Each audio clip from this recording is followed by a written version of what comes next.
Now, if you've seen the title of this video, you may be thinking, what a crass lump of clickbait positivity, and to some extent you'd be right. Look outside your window though. Some unvarnished positivity might be very appealing right now, but there are so many reasons why we all dump so much time, effort and money into this weird little hobby. We feel loss at companies closing down, or outrage at some bloody stupid internet farrago. I'm looking at you, Nazi frog. No matter what the niche, and against our better judgment, we throw ourselves wholeheartedly into what is simply supposed to be a leisure activity. It's supposed to be fun. And there are reasons for this. In this video, I'm going to try and pick apart why I've fallen so hard for this odd little pastime. A pastime that has public events that attract hundreds of thousands of people and pay an awful lot of people's wages. A pastime that has become an art form, and now has people who stroke their chins and debate things. So without further ado, because let's face it, there's been quite a lot of ado so far, I bring you...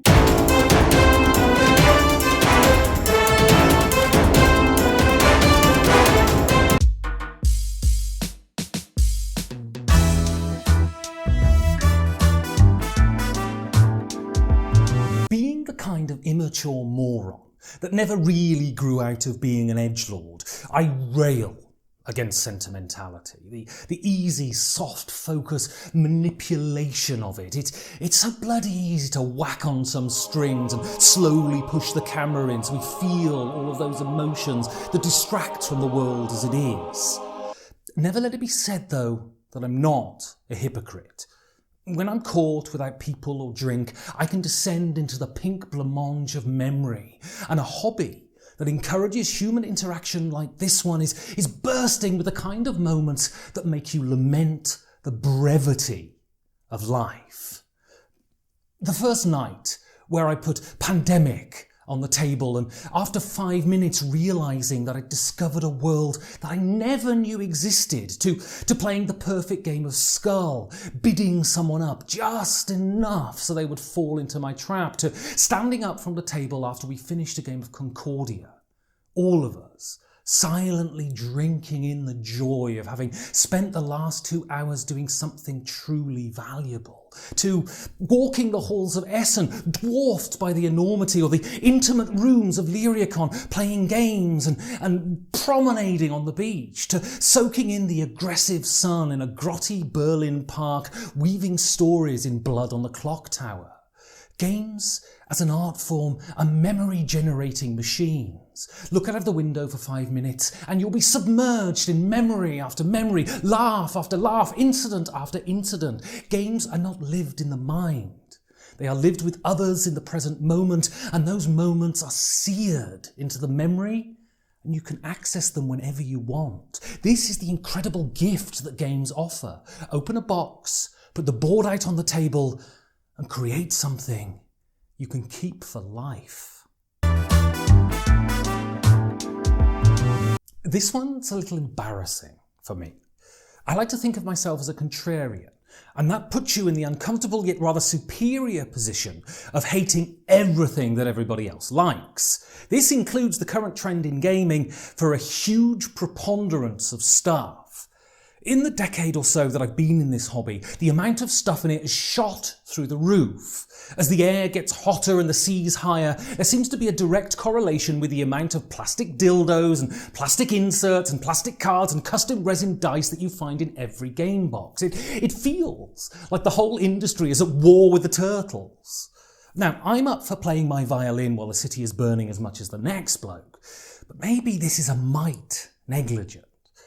Still though, I can't go against my hunter-gatherer origins. I bloody love stuff. To make myself look better, I'll put a picture here of a clever bloke with something he said that makes my failing seem a bit better. The big problem is that having creaking shelves full of games is endlessly comforting. Now, it's not because I'm going to play them, that's absurd, but they sit there and leak their potential out into the world. They promise so much, night after night of fun, weekends full of laughs and faux recrimination. I can't help but be partially mesmerised. Saying that, though, I'm not particularly mesmerised by the world-destroying pointless crap in some boxes, though. You know who you are.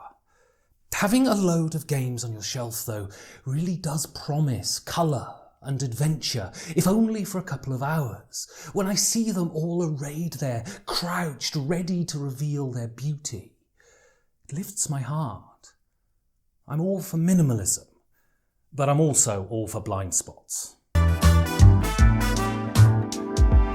This isn't quite my full-time job yet, but one thing that my life in games has yielded, and this was never my intention when I first opened that pandemic box, is money and work. Games help me to fund my life, if you have a very liberal definition of the word fund. Throw yourself into any little tranche of society and you will find a profundity that you could never have imagined. My journey through games has taught me about genres and styles, it has taught me about the pillars of this hobby, and it has taught me about those wonderful people who work hard to turn their ideas into joy. Now, I don't have the intelligence or diligence to create games myself, but I can approach those people and ask them to talk about themselves and their games. So I started a show that attempts to bring these beautiful minds to you. During the run of 5 Games for Doomsday, I've spoken to the greats of this hobby, but also those who keep this industry running, whose perspective you might not have heard before. Also, I've lent my meagre talents to Kickstarter videos and board game apps, and just last week a video tutorial. I write for the UK's biggest tabletop magazine, and I've even managed to utilise my below-par cerebrum to learn how to edit videos a bit. And this summer I've been invited to a convention in the United States of America! And this is down to you lot. The people watching this right now, the people that have listened to my podcast and told their friends, those who have pledged to my Patreon and helped to send me to conventions. There is no question that I've got things like friendship and happiness from this hobby, but I've also got something that is tangible. That is work. Work that is an unalloyed joy. So I guess I should say thank you. You did this. You're not getting any of my bloody money, though. I know this is not only bloody obvious, but incredibly reductive to say that we wouldn't be here without the games themselves. In late 2011, I was in transition. I decamped from Vienna to Berlin and was feeling cut adrift. I got into games to meet people, to construct a life from nothing. The next sentence is slightly nauseating, but nevertheless true. I found so much more. I found an art form that was surprising, exhilarating, and dynamic. I found an art form that could offer something to anyone.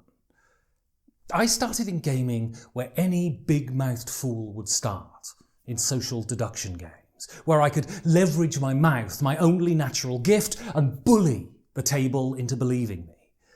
I played so many games of Resistance Avalon, a game that lifts heads from the table and encourages interaction. There is no better way to meet others. It's revelations all the way down when you start in the hobby, but Avalon blew my mind as to what games could be. This was wholly different to what I'd imagined. It was shortly after that I washed up on the golden shores of what would become my home in gaming, my abiding love. Mid-weight Eurogames. The immaculate engineering in these games blew me away. The way the designers of these games were able to extract so much serotonin simply by putting mechanisms together. This is not how my mind works, and it's still magical to me today. It was games like Trajan by Stefan Feld, Le Havre from Uwe Rosenberg, Concordia from Matt Gertz. They would pull these abstract ideas from their minds, release them in cardboard, and set some idiot at a table somewhere, and that idiot would marvel at these wonderful things. Then there are the card games. Taking something that we've been doing for centuries and transforming them into something wholly surprising and fresh. Games like Mott and I, Arboretum, Modern Art, and the daddy of them all, the most solid gaming experience I've ever had. Skull King, a masterpiece in taking well-worn tropes and tweaking them till they become laughter. Games are not books. They are not films. Games are not a narrative art form. They are a mechanical one. Mechanisms are the blood and flesh of games. Art and story merely the make-up and aftershave. The way numbers are manipulated is breathtaking. Play any Knizia game and then tell me that mathematics is dull and sterile. And every year, more and more of these beautiful things emerge. Ludologically, it's a beautiful time to be alive, and we should be thankful. I know this is a hoary old cliché, but it's true. It's built into the DNA of these games. These games put us around a table with one another, and although it appears that they pit us against each other in competition, the magic circle that they construct has one purpose: to bring us together.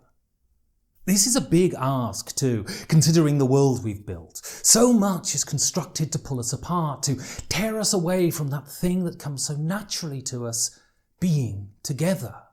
It's the reason I got into games in the first place, and games have not disappointed.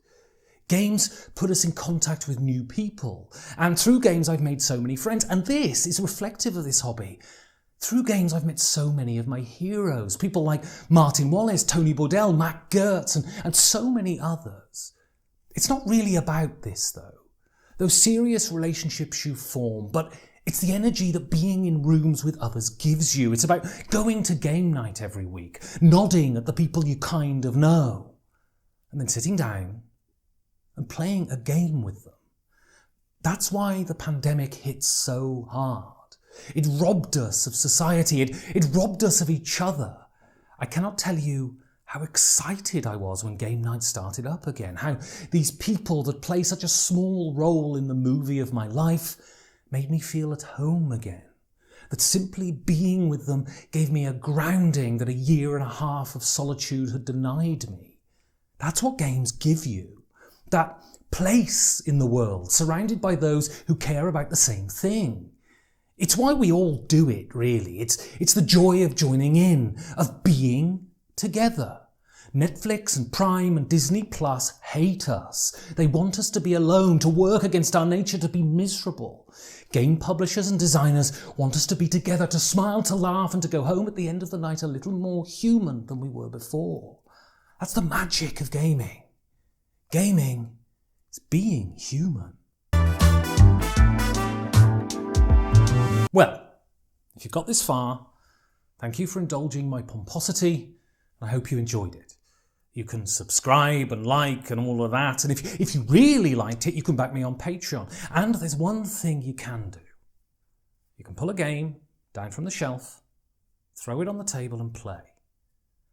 That way, you make our society just a little bit more human.